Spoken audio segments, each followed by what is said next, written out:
ഇതിന് മോഡറേറ്റർ കാവ്യശില്പയുടെ ചെയർമാനും കവിയുമായിട്ടുള്ള ശ്രീ ജയറാം വാഴൂരാണ്. അദ്ദേഹം നമ്മോട് സംസാരിക്കും. സ്നേഹപൂർവ്വം ക്ഷണിക്കുന്നു.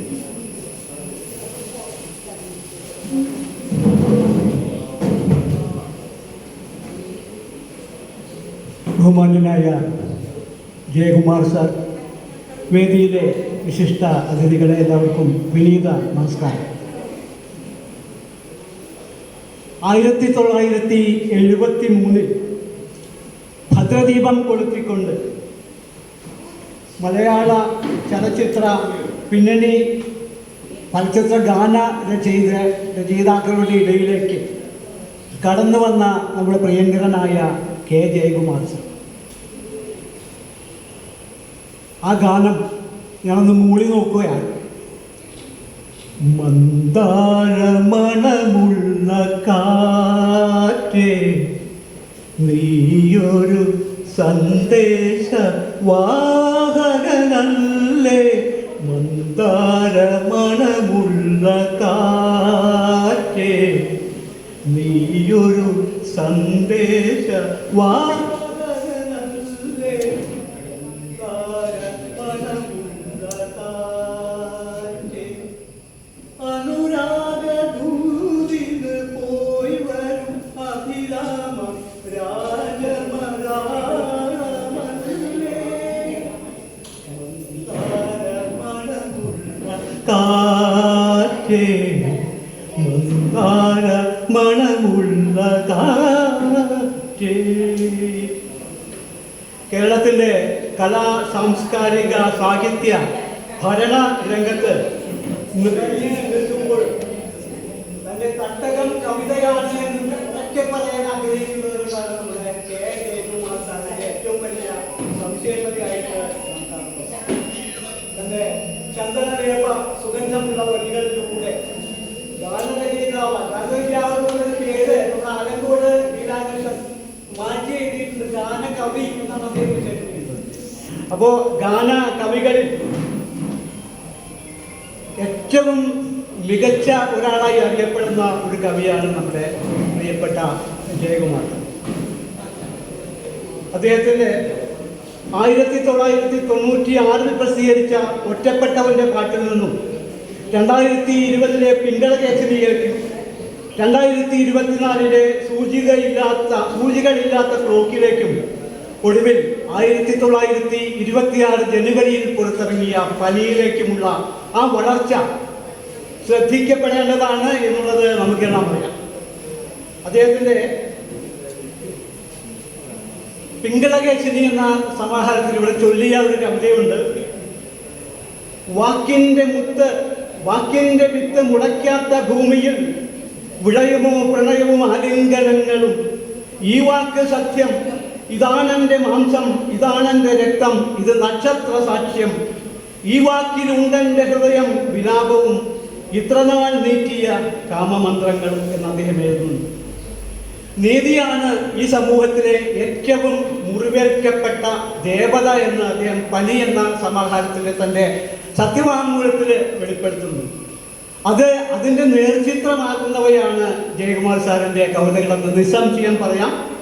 നമ്മുടെ സത്യാനന്തര കാലത്തെ അനീതികളോട് പ്രതികരിക്കുന്ന ഒരുപാട് വാക്കുകൾ ആ കവിതയിലൂടെ നമുക്ക് വായിച്ചറിയാൻ പറ്റും. നമ്മുടെ ഇവിടെ ചൊല്ലപ്പെട്ട കവിതയുണ്ട്. മുറിച്ചു മാറ്റിയ ശിഖരങ്ങൾ കവിതയിൽ കിളിർക്കണം, അധികാരത്തിൻ്റെ തുറിച്ച കണ്ണുകൾ നിശബ്ദരാക്കിയവരുടെ ശബ്ദഭ്രൂണം കൊണ്ട് അത് കനക്കണം, കവിത കനക്കണം എന്നാണ് കവികളോടുള്ള ആഹ്വാനമായിട്ട് ജയകുമാർ സാർ പറയുന്നത്. ശബ്ദിക്കുന്ന ഗുഹ എന്ന കവിതയിൽ അദ്ദേഹം എഴുതി, സ്മാരക ഫലകങ്ങൾ എവിടെ, അവയിലെ പഴയ പേരുകൾ എവിടെ, ആ പേരുകൾ ഓർക്കാൻ പാടില്ലെന്ന് നിയമമുണ്ടിപ്പോൾ. പുതിയ പേരുകൾ പേറിയ സ്മാരക ഫലകങ്ങളിൽ ചരിത്രം കിടന്ന് വിയർക്കുന്നുണ്ട്. അദ്ദേഹത്തിൻ്റെ ഏറ്റവും പുതുമ തോന്നിയ മറ്റൊരു കവിതയാണ് ചണ്ടാല ഭിക്ഷുകി. നമുക്കത് അറിയാം, പഴയ ചണ്ടാല ഭിക്ഷുകി. പുതിയ ചണ്ടാല ഭിക്ഷുകി പാളയും കയറുമൊക്കെ ആയിട്ട് കിണറിൽ തേവാനായിട്ട് വെള്ളം കോരാനായിട്ട് ഇപ്പോഴും എത്തുന്നുണ്ട്. തൻ്റെ പഴയ പോലെ പണ്ട് ചണ്ടാല ഋഷിക്ക് പറഞ്ഞിട്ടുണ്ട്, അല്ലല്ലെന്തു കഥയത് കഷ്ടമേ അല്ലലാലെന്ന് ജാതി മറന്നിതോ എന്ന് പറഞ്ഞ് ചണ്ടാല ഭിക്ഷുകയെ നമുക്കെല്ലാം ഓർമ്മയുണ്ട്. ഇന്നത്തെ ചണ്ടാല ഭിക്ഷുക്ക് പക്ഷേ സങ്കോചമില്ല. അത് ജലം, ആ കുളിർ ജലം തേടി വരുന്നവർക്ക് പകർന്നു കൊടുക്കാൻ സങ്കോചങ്ങളില്ല. പക്ഷേ ആരും അവരുടെ വെള്ളം കുടിക്കാനായിട്ട് ആ കിണറ്റിൻ്റെ അരികിലേക്ക് വരാറില്ല എന്നാണ് കവി പറയുന്നത്. കാരണം ആദ്യം ജാതി പിന്നെ പാനി, അതാണ് പുതിയ രീതി.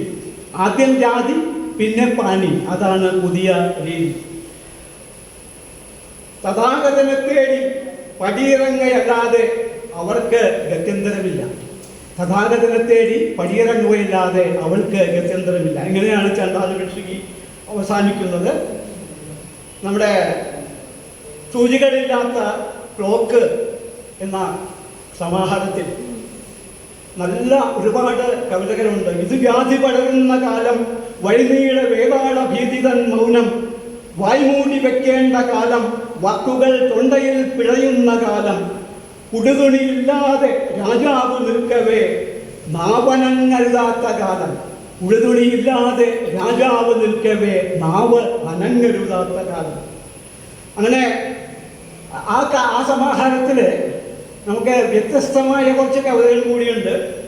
അദ്ദേഹത്തിന് ഓർക്കുന്നുണ്ടാകും, ആരെല്ലാം വന്നാലും ആരെല്ലാം പോയാലും ആളുകൾ ഇടഞ്ഞാലും കൊഴിഞ്ഞാലും പ്രണയത്തിന് ധാതുക്ഷയമില്ല. പ്രണയത്തിന് ധാതുക്ഷയമില്ല. പ്രണയത്തെ യുവതയ്ക്ക് മാത്രമായി ആരും തീരെഴുതിയിട്ടുമില്ല. പ്രണയത്തെ യുവതയ്ക്ക് മാത്രമായി ആരും തീരെഴുതിയിട്ടില്ല. ഞങ്ങളെ പോലുള്ള സീനിയർ സിറ്റിസനൊക്കെ ഒരുപാട് ആശ്വാസം തരുന്ന ഒരു വാക്കുകളായി ഈ വാക്കുകൾ.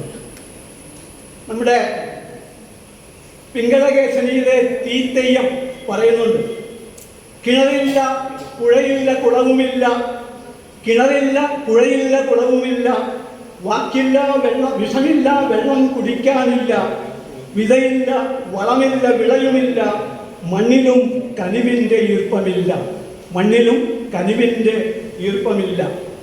ഞാൻ ദീർഘിപ്പിക്കുന്നില്ല. ജയമാസ്റ്റർ പറഞ്ഞ പോലെ ഡോക്ടർ മിനി പ്രസാദും രാമനേട്ടനും അതുപോലെ ഒരുപാട് പേര് സംസാരിക്കാൻ ഇവിടെയുണ്ട്. ആമുഖമായിട്ട് ഇത്രയും പറഞ്ഞെന്ന് മാത്രം. അദ്ദേഹത്തിൻ്റെ പ്രസിദ്ധമായ ഒരു ഗാനമുണ്ട്, സൂര്യാംശുവേറോ വയൽ തൂവിലും വൈരം പതിക്കുന്നു. അതുപോലെ നമ്മുടെ പ്രതിഭാസ്പർശം കൊണ്ട് തൻ്റെ ഓരോ വാക്കുകളിലും വൈരം പതിപ്പിച്ച നമ്മുടെ പ്രിയങ്കരനായ ജയകുമാർ സാറ്, അദ്ദേഹത്തിൻ്റെ കാവ്യ ചർച്ചകൾ ഇനിയും പുരോഗമിക്കട്ടെ. അതിലൂടെ അദ്ദേഹത്തിന് അർഹിക്കുന്ന പ്രാമുഖ്യം കവിതയിൽ വന്നു ചേരട്ടെ എന്നാശംസിച്ചുകൊണ്ട് ഞാൻ നിർത്തുന്നു. നമ്മുടെ ആദ്യ പ്രഭാഷണത്തിനായി ഡോക്ടർ മിനി പ്രസാദിനെ ക്ഷണിക്കുന്നു.